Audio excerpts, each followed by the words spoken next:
आज के इस महान अवसर पर 4 चांद, 1 सूरज और 3 तारे लगाने आ रहे हैं भूतपूर्व इंडियन आइडल से निकले सिंगिंग के स्टार्स।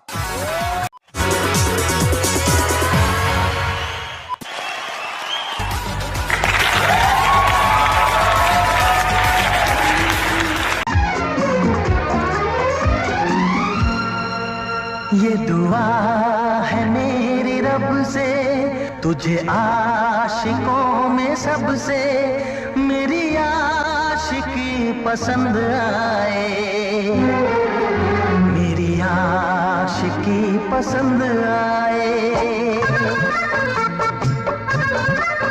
ये दुआ है मेरी रब से, तुझे आशिकों में सबसे मेरी आशिकी पसंद आए, मेरी आशिकी पसंद आए।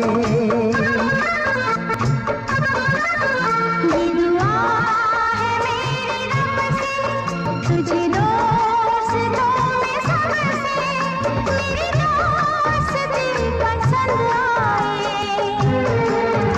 मेरी दोस्ती पसंद आए।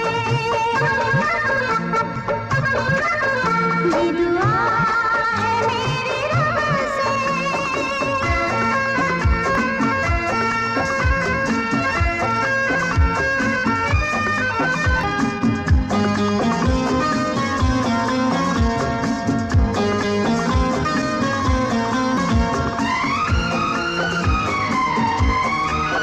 तू हुस्न के रंगों से लिखी हुई गजल है, तू हुस्न के रंगों से लिखी हुई गजल है, तू प्यार के दरिया में खिलता हुआ कमल है। ये दुआ है मेरी रब से, तुझे शायरों में सबसे मेरी शायरी पसंद आए, मेरी शायरी पसंद आए।